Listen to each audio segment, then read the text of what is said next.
రేపు కాకినాడ జిల్లా పిఠాపురంలోని చిత్రాడలో జరిగే జనసేన ఆవిర్భావ జయకేతనం సభని జనసేన అధినేత పవన్ కళ్యాణ్ కృతజ్ఞతా సభగా భావిస్తున్నారు. 2024 ఎన్నికల్లో జనసేనకు 100% స్ట్రైక్ రేటుతో ప్రజలు విజయాన్ని కట్టబెట్టారు. కూటమిలో తెలుగుదేశం, బీజేపీకి జనసేన అండదండగా నిలబడింది. కేంద్రంలో, రాష్ట్రంలో ప్రభుత్వాల ఏర్పాటులో పవన్ కళ్యాణ్ కీలకమయ్యారు.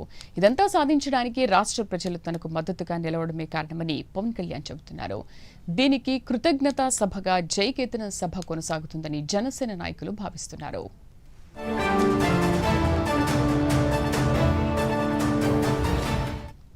దీనిపై మరింత సమాచారాన్ని మా కరెస్పాండెంట్ చిత్రాడ నుంచి శ్రీరామ్మూర్తి అందిస్తారు. Sriramamurthy, over to you.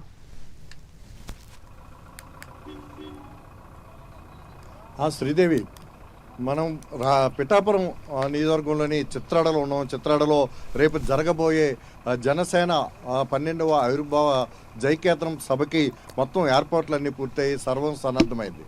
అయితే ఈ సభ ఒక జయకేతనం అంటే కేవలం ఒక రాష్ట్ర ప్రజలకు కృతజ్ఞత సభ కింద నిర్వహించడానికి జనసేన మొత్తం ఈ ఏర్పాట్లు చేస్తున్నట్టుగా మనకి తెలుస్తుంది. ఎందుకంటే ఇది కూటమి ఎన్నికల తర్వాత, కూటమి ప్రభుత్వం ఏర్పడిన తర్వాత డిప్యూటీ సీఎంగా పవన్ కళ్యాణ్ బాధ్యతలు స్వీకరించిన తర్వాత ఇంత భారీ బహిరంగ సభ ఎక్కడా జరగలేదు. దీంతో చూసినట్లయితే ఈ బహిరంగ సభని ఒక విజయోత్సవ సభ అలాగే జయకేతనం సభగా నిర్వహించడానికి నిర్ణయించారు. అయితే ఇది రాష్ట్ర ప్రజలకి, ఎందుకంటే మొన్నటి ఎన్నికల్లో 100% స్ట్రైక్ రేట్ తోటి మొత్తం విజయం సాధించడంతో కూటమి ప్రభుత్వం ఏర్పాటులోని అలాగే కేంద్ర ప్రభుత్వం ఏర్పాటులో కూడా డిప్యూటీ సీఎం పవన్ కళ్యాణ్ జనసేన అధినేత చాలా కీలకంగా వ్యవహరించారనేది మొత్తం జనసేన నాయకులు చెప్తున్న పరిస్థితి. మనం మొదటి నుంచి కూడా ఇదే పరిస్థితి చూస్తూ ఉన్నాం. అయితే ఈ నేపథ్యంలో ఆవిర్భావ సభ అంటే మొన్నటి ఎన్నికల తర్వాత మొదటిసారిగా జరుగుతున్న ఈ 12వ ఆవిర్భావ సభ, కూటమి ప్రభుత్వం ఏర్పడిన తర్వాత మొదటిసారిగా జరుగుతున్న ఈ ఆవిర్భావ సభని ప్రజలకి థ్యాంక్స్ చెప్పడానికి వీలుగా ముందు ఈ సభని నిర్దేశించుకునేలాగా ఏర్పాట్లు చేస్తున్నారు. అందుకు అనుగుణంగానే ఏర్పాట్లు కూడా చేయాలని చెప్పేసి పవన్ కళ్యాణ్ నిర్దేశించినట్టు కూడా తెలుస్తుంది. పవన్ కళ్యాణ్ ప్రసంగం కూడా ఆ దిశగా కొనసాగడానికి వీలుగా ఉందని చెప్పేసి ఆసక్తిగా నాయకులు కూడా చెప్తున్న పరిస్థితి ఉంది.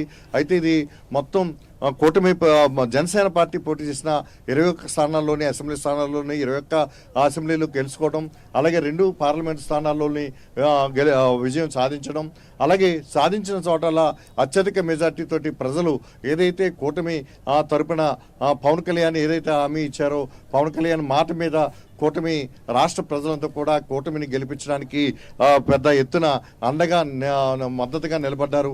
దానికి ఒక థ్యాంక్స్ చెప్పడానికి ఇది చక్కటి అవకాశంగా తీసుకుని ఈ సభని విజయోత్సవ సభగా ప్రజలకి థ్యాంక్స్ చెప్పే విధంగానే ఇక్కడ ఈ సభ నిర్వహించడానికి ఏర్పాట్లు చేస్తున్నట్టుగా జనసేన నాయకులు చెప్తున్న పరిస్థితుంది. ఇప్పుడు మనం ఈ ఏర్పాట్లన్నీ కూడా చాలా పూర్తయినాయి, సర్వం సన్నద్ధమైంది.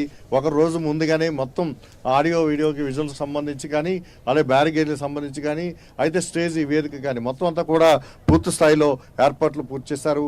మనం చూస్తున్నాం. ఇంకా గ్యాలరీలో కూడా పూర్తిగా వచ్చి జన సైనికులు కావచ్చు, ప్రజలు కావచ్చు, వేరే మహిళలు కావచ్చు, కూర్చునే విధంగా కుర్చీలు అన్నింటినీ కూడా ఇక్కడ పూర్తిగా ఏర్పాటు చేశారు. దాదాపు 50 ఎకరాల విస్తీర్ణంలో ఇటు చూసిన జనసేన సభకు మొత్తం ముస్తాబైంది.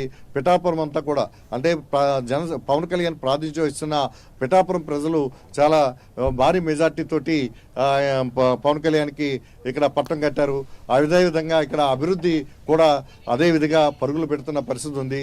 ఈ నేపథ్యంలో ఇక్కడ ఒక భారీ బహిరంగ సభ ఎన్నికల తర్వాత జరగని పరిస్థితిలో ఆవిర్భావ సభని పిఠాపురంలో తన ప్రాతినిధ్యం ఇస్తున్న నియోజకవర్గంలోనే పెట్టడం, ఈ చిత్రాల గ్రామంలో ఈ సభకు సంబంధించిన ఏర్పాట్లు చేయటం, ఈ సభ నుంచి రాష్ట్ర ప్రజలకు అంటే రాబోయే రోజుల్లో జనసేన పాత్ర ఎట్లా ఉండబోతుంది, జనసేన ఏ విధంగా తన పాత్ర పోషిస్తుందని కూడా పవన్ కళ్యాణ్ స్పష్టం చేయనున్నారని తెలుస్తుంది.